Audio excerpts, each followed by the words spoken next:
میوانێکی خێژا بکەین برێز باهیر محمود چاودێری سیاسی و شارەزای پەیوەندیان گشتی لە ئستودیە کەرکووکی گەلمەیە. برێز باهیر ئەم کاتەوە باش هەڵبەتە تو لە کەرکووک بە نیسبەت باشووری کوردستانەوە وەکو عمقی ستراتیجی وەکو قوڵایی ستراتیجی حتا جی و ستراتیجی باشووری کوردستانە نەیارەکان بەردەوام لە کەرکووکەوە لە سەرکردایەتی کوردستان و شۆڕەشەکانی کوردستان و حتا بچووکردنەوەی باشووری کوردستانیان داوە کەواتە تاشان گرنگە لە کەرکووکەوە زیاتر لە هەموو ناوچەکانی تر وەکو پرسەکانی ڕابردوو خەڵک بە گوڕوتینەوە بەشداری سەرژمێری بکات. بەڵێ طبعا ئێمە ئەزانین سەرژمێری تەنها ئەوە نییە کە شتێکی ڕاگوزەر بێ بۆ زانینی ژمارەی دانیشتوان بەڵکو ئەمە پرۆسەیەکی گشتیە بۆ زانینی ژمارەی دانیشتوان هێزی سەربازی خوێندن و خوێندەواری ئەو شتانە لە وڵاتە پێشکەوتەکانە هەر 5 ساڵ بۆ 10 ساڵزارێ سەرژمێری کراوە لە بیدایەی حکوومەتی دروستبوونی حکوومەتی عێراقیەوە تاکو ئێستا 8 سەرژمێری کراوە لەو 8 دووزای کورتایە بەشداری نەکردووە لە 1970 کورتایە بەشداری نەکردووە کەوا کوردیان ڕاگوەستەوە و کوردیان قەتڵ عام کردەوە لە 1990 کەوا حکوومەتی هەرێم دروست بووە کورتایە بەشداری نەکردووە. لەم ماوەیە لە ئێمە دێنە سەر 1950 کە بەنسبەت کوردەوە وزگەیەکی گرنگ بوو لە ساڵی 1950 ژمارەی کورد لە 150 پوین هەنێ بووە ئەمە لە کەرکووک لە 150 بووە ئەوەکان دیکە کەمتر بوونە هەروەها لە مووسڵ ئەو کاتە کورد لە 165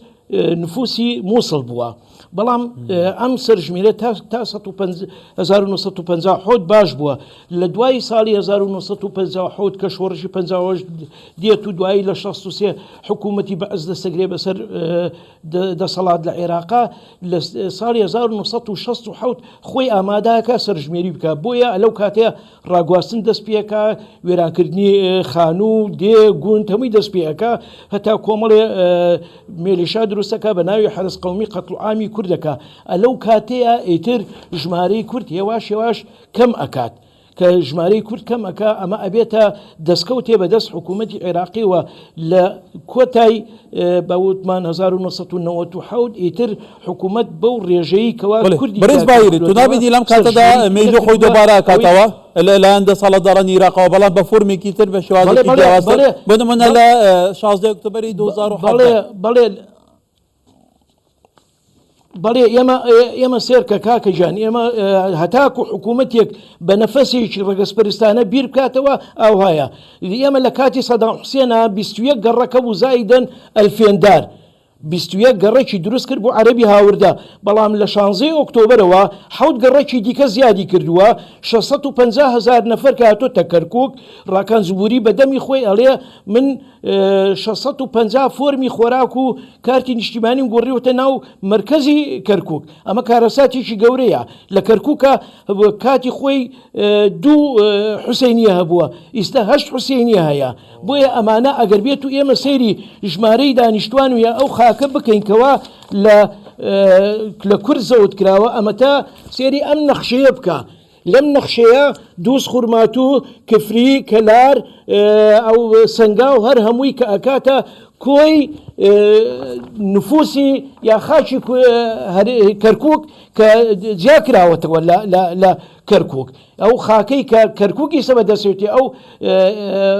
شوێنەی کە پێڵێن کەرکووک ڕوبعێکی ئەو شوێنە نییە کە لی جیا کراوەتەوە بۆیە ئەم ژمارانە هەر هەمووی لە بەرژەوەندی شۆڤێنیەتە عەقلی شۆڤێنێتەوە لە کەمکردنەوەی هەژمۆنی کووردە دەسەڵاتی کووردە بۆیە ئەمە ئەگەر ئێمە بچینە ناو پرۆسەی سەرژمێریەوە بەبێ ئەوەی ڕچاوی ئەم خاڵانە بکەین لە بودجە لە دابەشکردنی پۆستەکان لە دامەزراندن لە ئاوەدانی لە هەمووە کورد بێ بەش ئەبێ بۆیە ئەبێ کورد بەو عەقلێتەوە بڕوە 1992 گوند لە کورد لە کەرکووک دابڕاوە لەو 1992 گوندەکە لە 57ەوە 134,175 نفوس بووە بەڵام ئێستا کە ئەڵێن حکوومەتی عێراقی نفوسی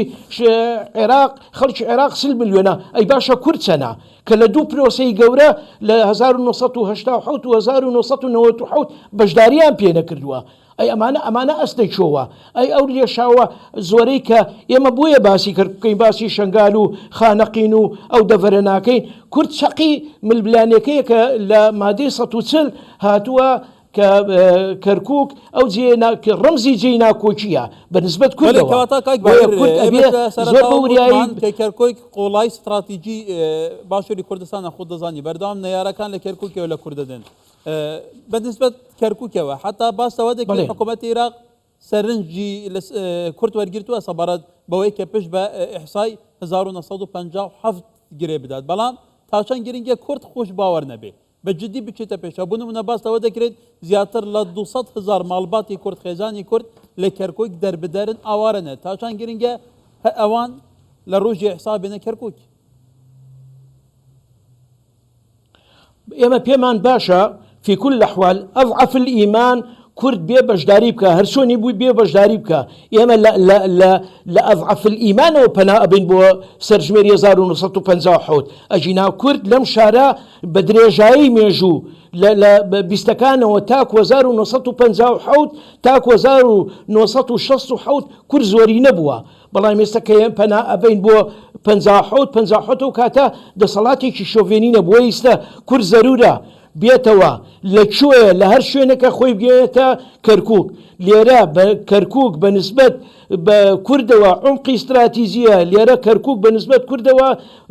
شادەماری ئیقتصادە بۆیە ئێمە نابێ ئەم دەرفەتە لە دەست بدەین نابێ پەشیمان بینەوە نابێ سارد بینەوە نابێ بیرکەنەوە لە شتی دیکە وەرن هەموو ماڵێک کراوەیە بۆ پێشوازی ئێوە وەرن لای ئێمە بمێنەوە لە ماڵەکانمان بێنەوە بەس بۆەوەی بەشداری بکەن بۆی جارێت کە ئێمە وەکو کورد تووشی ئەو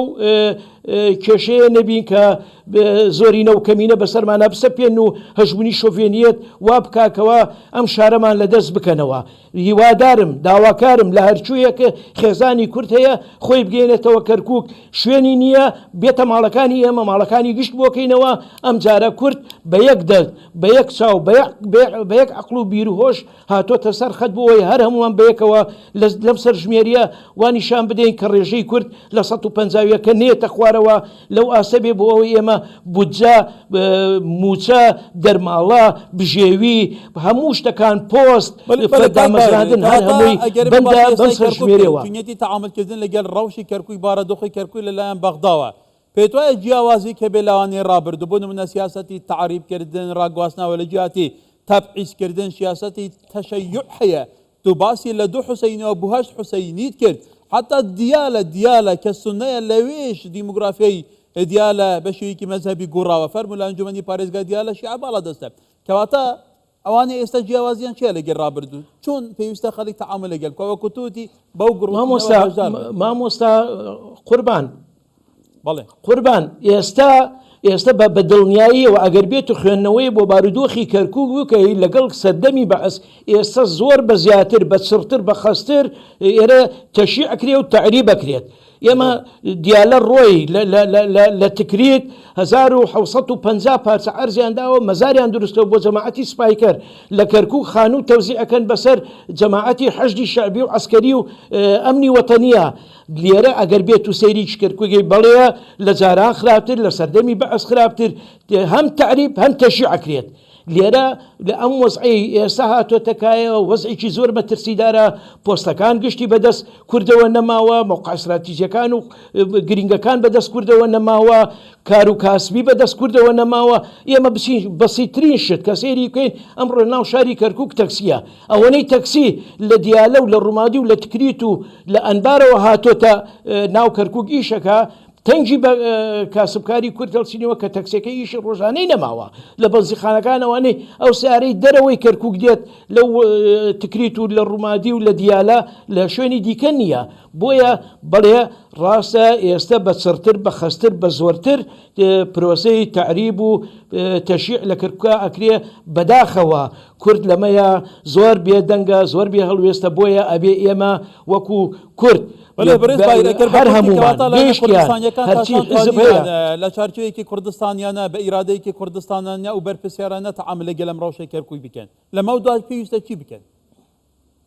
بەداخەوە ئەگە بە حقیقت ئەگەر کورد ئێمە بینیمان لە 2023 بەدواوە کورد یەکدەست بوو، کورد یەک بڕیار بوو، ئەو کاتە ئەو کورد لە پۆپە بوو، لە سەرکەوتن بوو. بەڵام چ کاتەیە کورد یەکدەست نەبێ، کورد یەکگرتو نەبێ، ئەوان دەرفەتی خۆیان یەکسەر وەرئەگرن و دەست ئەکەن بە تعریبکردن بەوە. بۆیە کورد ئەمڕۆ من پێم وایە لە هەموو ڕۆژێ زیاتر ئێستا بە ئەحزابە کوردەکانەوە بە خەڵکی کوردەوە ئیمڕۆ لەم پرۆسەیە یەک هەڵوێستن، پێی ئەچێ یەکدەنگ بن. بۆیە هیوادارم خەڵکەکەش بە هەر هەمووی بێتەوە کەرکووک بۆ ئەوەی جارێت کە ئێمە تووشی ئەو کێشەیە نەبینەوە، پۆست و دامەزراندن و وەزیفە و خاکمان لە دەست نەچێەوەتە تاکو ئێستا لە ڕئیسی مەجلیسی کەرکووک هەر دەڕۆژ نابێ کە دژی ئەو بڕیارە بوو بۆ گەڕانەوەی زەویزار بۆ جوتیارەکان لە فەقەرەی 101 باسی ئەوە ئەکا ئەو زەویانە بەدەست کێوەیە، ئایا بەدەست کوردەوەیە؟ نەخێر بەدەست کوردەوە نییە. ئێستا سەرۆکی ئەم ئەنجومەنەی کەرکووکە پیرۆزباییان لێکا کە نیان هێشتەوە زەوێ بگەڕێتەوە. بله بیویا سرنجاتا گەش بیت ji ber ku bi horî tu behsê rewşa Kerkûkê dikey. Birêz Bahîr Mahmûd çavderê siyasî şarazade peywendiyên giştî da li Kerkûkê gelme. Gelê spas. Gelê zor.